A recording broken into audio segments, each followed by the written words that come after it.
Bonjour à tous, alors je suis heureuse de vous retrouver aujourd'hui pour vous parler d'Hécate, je vous avais promis une vidéo. Donc j'ai ce petit livre depuis quelques temps maintenant, donc c'est Hécate de Viviane Moss, manuel de dévotion et c'est aux éditions Danaé. Donc c'est un petit livre A5, on ne le voit pas bien là sur la vidéo, mais... Voilà, c'est un petit livre. Donc, qui est Hécate? Donc, il est au prix de 12 €. Donc, vous voyez, il est pas du tout excessif, qu'on trouve sur Cultura, Amazon, à la Fnac aussi, je pense. Alors, Hécate, déesse des sorcières, reine des ombres, muse éternelle des sorcières. Hécate, belle reine des terres des ombres, hante les pages de ce manuel de dévotion poétique, enchantant ceux qui aiment cette sombre déesse par le charme qui n'appartient qu'à elle seule. Venez rencontrer Hécate, reine de la sorcellerie dans le monde du rêve et de l'enchantement. Elle tisse sa magie dans les mondes visibles et invisibles. Envolez-vous vers les terres éternelles avec ce livre, mi-manuel de dévotion, mi-grimoire. Apprenez comment rendre hommage à cette grande déesse de l'Antiquité et à vous relier aux esprits des terres des ombres. Alors, on va l'ouvrir, on va regarder de suite à l'intérieur. Donc, à propos de l'auteur, alors Viviane Moss, sorcière solitaire, mystique et prêtresse d'Hécate, vit dans une petite ville de l'Indiana. Elle passe ses journées à préparer de mauvais tours avec ses deux filles et ses nuits à rêver une vie d'enchantement. Quand elle n'écrit pas, vous pouvez la trouver en train de faire de longues promenades dans la forêt ou dans le cimetière du coin. Viviane aime tout ce qui est occulte et elle consacre son temps à l'étude de la connaissance ésotérique. Son espoir est de partager la magie de ce monde avec d'autres chercheurs en sorcellerie. Donc ici, un petit mot en remerciement par rapport à son entourage, à ses filles, à son mari. Donc ici, on va avoir un sommaire avec 8 chapitres. Donc, une conclusion et des lectures conseillées. Alors, une introduction dans la tempête. Alors, les premiers livres de ce chapitre est essentiellement basé sur sa relation avec Hécate. Elle raconte comment comment Hécate lui est apparue et comment elle travaille avec Hécate en fait. Dans quel lieu elle la rencontre. Donc ici, une introduction dans la tempête. Donc on a un petit mot de William Shakespeare. Et puis ici, elle raconte donc comment elle est venue à elle, comment elle l'a rencontrée. Le chapitre 1, dans la maison d'Hécate, donc à chaque fois, elle vous met un petit mot. Ici, ça doit être un extrait de son grimoire, en fait, de son... voilà, comment, quand elle parle avec Hécate, quand elle la rencontre, elle écrit. Et donc, c'est un petit extrait. Donc, elle murmure dans mes rêves. C'est dans le monde de mes rêves que je l'ai entendue pour la première fois. Elle m'appelait doucement en me faisant signe de la suivre. Donc, je vous laisse ensuite découvrir la suite. Le foyer du souvenir, celle qui veille sur le seuil. Donc, au seuil de ma demeure est suspendue une clé passe-partout, solitaire. C'est la clé d'Hécate, elle qui garde le portail. Grâce à la présence de cette clé, seuls peuvent entrer ceux qui me veulent aucun mal. Donc, je me tiens devant l'autel d'Hécate.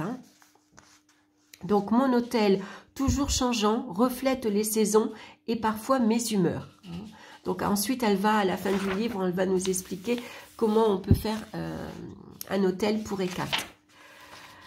Donc ici, voilà un petit extrait de ce qu'elle énonce quand elle est devant son autel. Hécate, ma reine, je me tiens à ton autel, t'offrant mes prières et mon admiration. Hécate, reine de la sorcellerie, puisses-tu bénir ses charmes et ses enchantements. Puisse l'esprit de la magie présider à leur fabrication. Hécate, Dédalos, toi, la rusée, par le sifflement des serpents, tu appelles tes enfants de la nuit. Puissions-nous porter tes enchantements, murmurer. Hécate, muse ténébreuse, puissais-je toujours être inspirée par le mystère de ton être. Hécate, éveille mon esprit que je puisse rêver.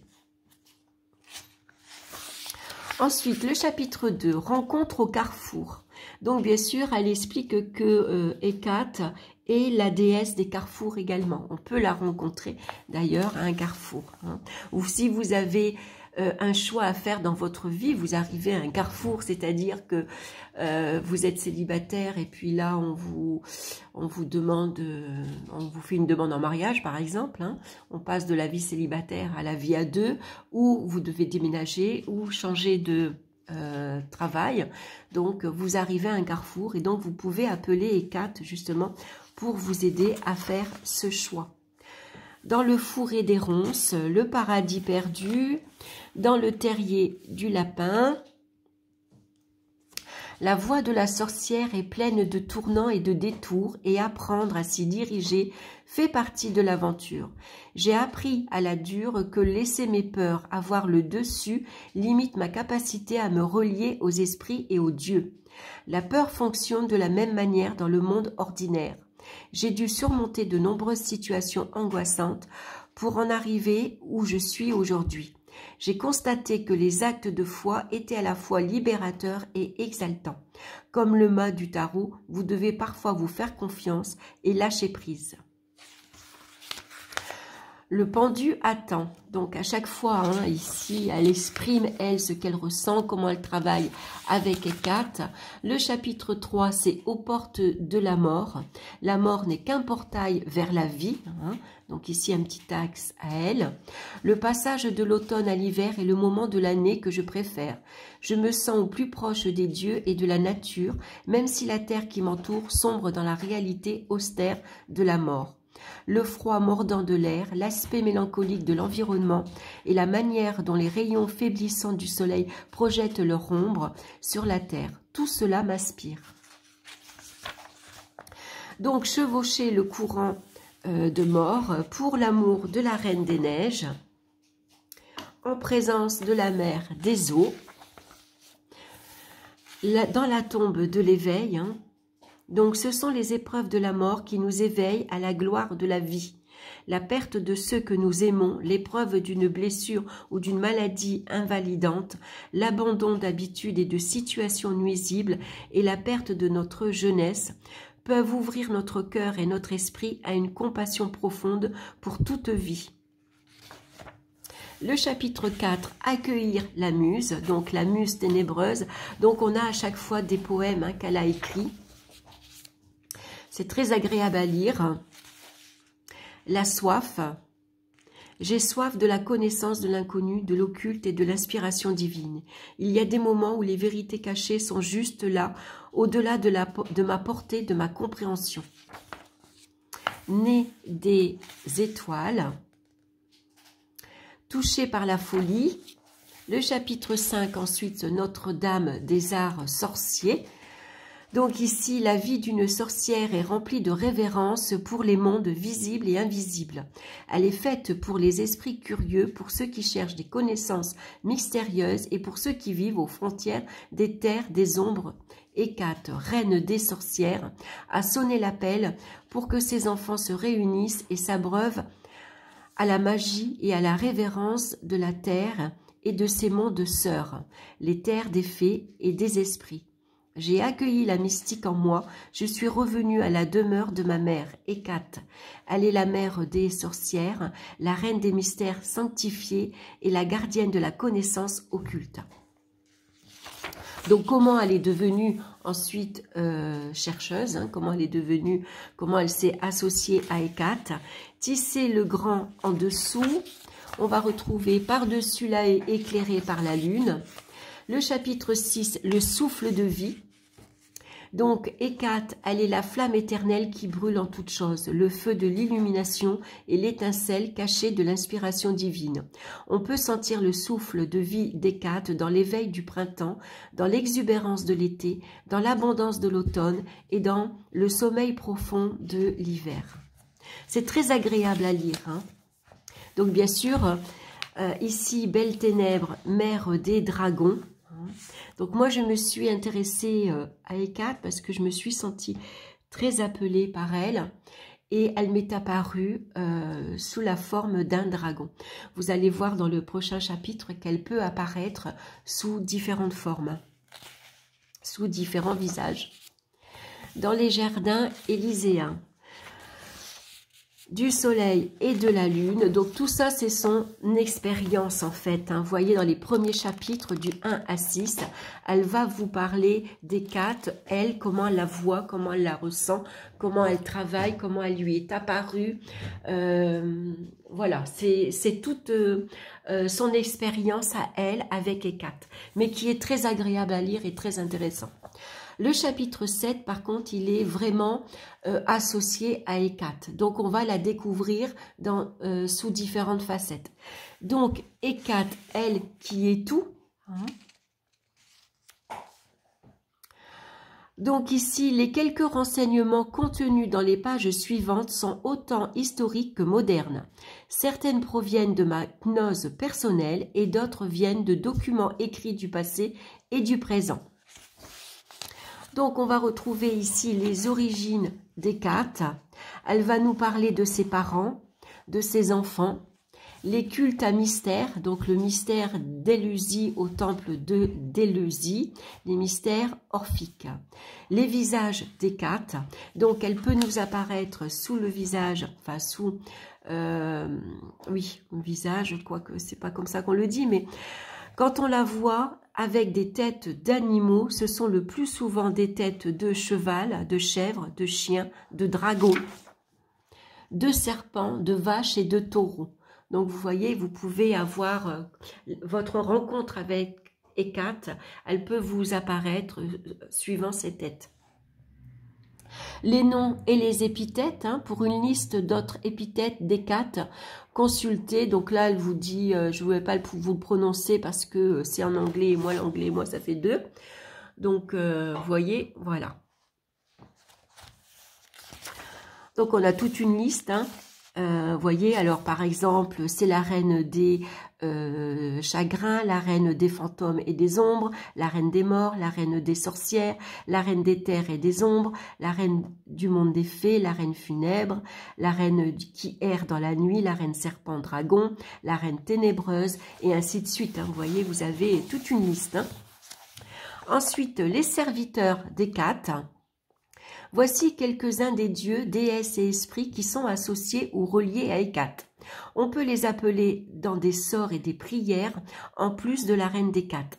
Certains sont bienveillants et d'autres malveillants. Donc on va retrouver les dieux que vous pouvez appeler, les déesses. Donc vous voyez, on a toute une liste. Ensuite, c'est les esprits auxquels vous pouvez faire appel également, hein, quand vous avez un sort que vous allez faire avec Hécate. Ici, souvent appelés ensemble, on a Sélénée, Artémis et Hécate. Hécate, Diane, Luna et Perséphone, je pense, Proserpine. Et ensuite, on a Hécate, Déméter et Perséphone. Donc, la dame des bêtes sauvages, hein, animaux tant réels que mystiques, associés à Hécate. Donc, on a une liste également, hein, le chat, la chauve-souris, le cheval, la chèvre, le chien de l'enfer, la chouette, la colombe, le corbeau, la corneille, le crapaud, et on a encore toute une liste. Les couleurs associées à Hécate, on a la terre, le vert, le brun, la mer, le bleu-vert aqua, le ciel, l'argenté, le bleu.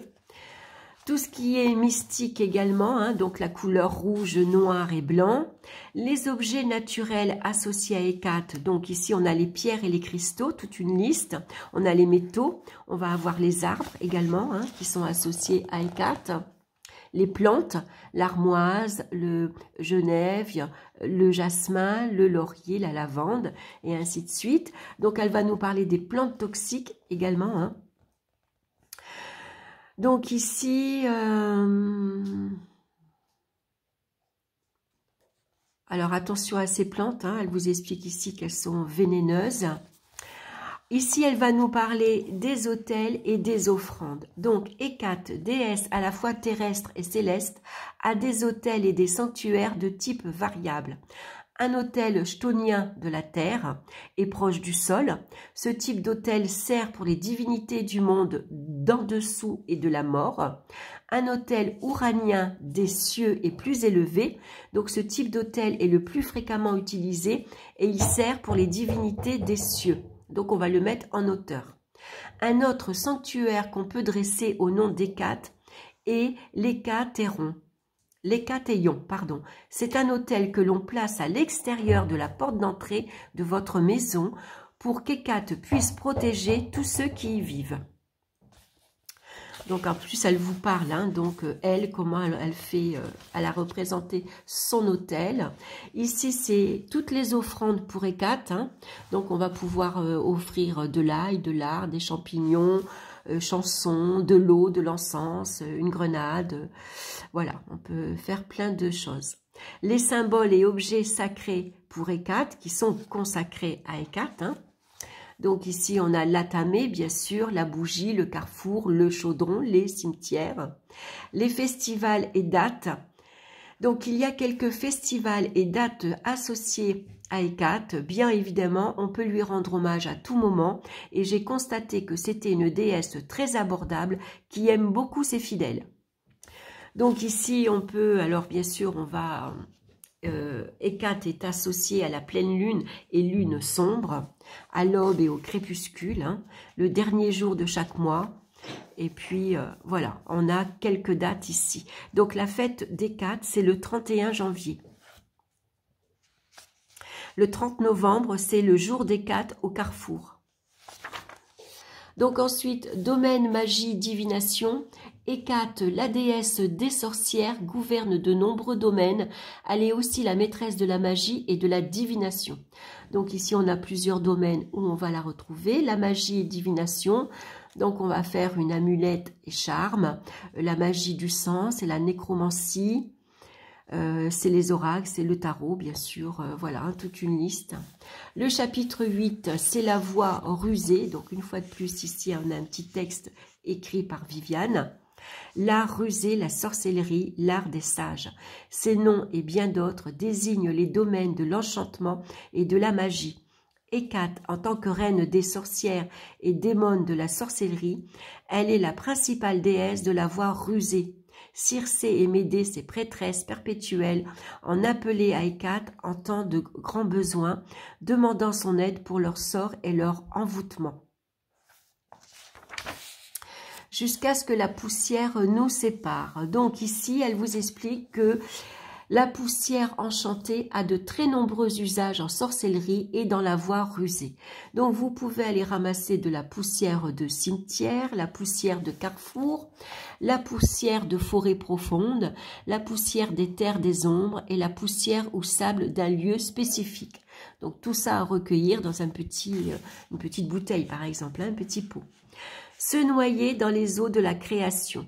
Pour recueillir de l'eau pour des charmes et des enchantements, il peut suffire de mettre un récipient dehors pendant un orage, une tempête de neige ou une phase particulière de la lune. Donc là, c'est comment on va recueillir de l'eau. Donc l'eau de lune, hein, donc c'est la pleine lune, la lune sombre, une éclipse lunaire par exemple, une eau de soleil, une eau d'orage, eau de la Reine des Neiges, les eaux bénites d'Hécate, les eaux des terres des ombres, les eaux de la reine de la sorcellerie et les eaux de carrefour. Donc ici, c'est une eau chargée à un carrefour additionnée d'une pincée de poussière de carrefour. Servez-vous-en pour vous relier aux esprits des carrefours et à Hécate, reine des carrefours. Donc les fruits de la terre sont témoins. Donc, bien sûr, on va ici avoir, comment dire, plusieurs éléments pour faire des petits sorts. Donc ici, un mélange des esprits d'Elpham pour se relier au pays des fées, pour la divination, la double vue, les rêves prophétiques et toutes les opérations lunaires. Vous allez avoir besoin de l'armoise, du jasmin, du santal, une pincée de poussière de la forêt profonde, une goutte d'eau de lune. Ensuite, pour la protection, les malédictions, les enchaînements et la vengeance, donc tout de suite une petite recette. Ici, pour le vol spirituel, la transe et les changements de forme, on a une autre recette. Ici, pour la protection, la défense, pour vaincre les esprits du mal et les mauvaises influences et pour se protéger contre la sorcellerie, une autre recette. Mélange de Dame Vénus, mélange de la mer des eaux également. Hein. Donc voilà, on a plusieurs ici petites recettes qui fait 2 pages. Donc c'est super intéressant. Et puis surtout, c'est des ingrédients qui sont faciles à trouver. Hein. Alors il y en a la plupart qu'on a soi-même déjà à la maison. On cuisine avec, et puis d'autres qui sont quand même assez faciles à trouver. Donc ensuite, elle va nous parler de la nécromancie. Hein, donc les morts se lèveront. Dans la terre de lait et de miel. Donc la véritable essence du pays des fées réside dans le cœur de la sorcière. Notre sang s'anime avec la promesse du pouvoir et d'une connexion étroite avec les êtres invisibles. Il s'agit de voir à travers le miroir du temps et de se rendre compte que tout ce que nous pensions être réel est une illusion, un simple reflet de ce que nous souhaitons être, de ce que nous pouvons être et de ce que nous devons être.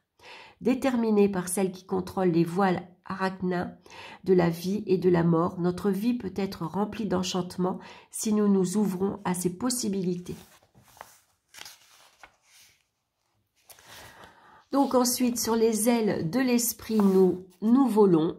Donc traverser la haie, chevaucher le vent, marcher dans les ombres. Ce ne sont que quelques-uns des termes qui désignent le vol spirituel. L'art des damnés ensuite. Et puis on va avoir à la fin une conclusion. Donc elle est partout, Hécate, autour de nous, notre mère sorcière Hécate. Elle est la beauté d'un coucher de soleil et la terreur d'une tempête. Elle est de la lune, des étoiles, du soleil et de la terre. Elle est de la mer et de l'abîme, le catalyseur primordial de la création. Je l'ai trouvée dans les recoins les plus profonds de mon esprit et j'ai erré loin dans mes rêves à la recherche d'Hécate et de sa sainteté. Peu importe que nous voyons Hécate comme la déesse des sorcières, la reine du ciel, la déesse terrible ou l'âme du monde, elle est tout cela et bien plus encore. Ceux qui souhaitent aller à la rencontre de cette grande et terrible reine des mystères et de la magie découvrent de nouvelles facettes de son identité. Pour voir, elle peut nous montrer un seul de ses aspects ou beaucoup suivant la nature de son appel. Voilà, donc je trouve ce petit livre super pour faire la rencontre d'Hécate. Hein. Alors ici, c'est les lectures conseillées, les textes modernes sur Hécate. Hein, donc elle a fait une grande recherche quand même. Hein. Donc là, il y a plusieurs livres où on peut parler d'Hécate, parce que moi, j'ai regardé sur Google, il n'y a pas grand-chose quand même. Hein, c'est assez... voilà, il y a juste un texte. Voilà, c'est assez succinct. Je pense que dans ces livres-ci, alors par contre, je pense qu'il y a beaucoup de livres en anglais. Donc si vous parlez anglais, c'est tant mieux.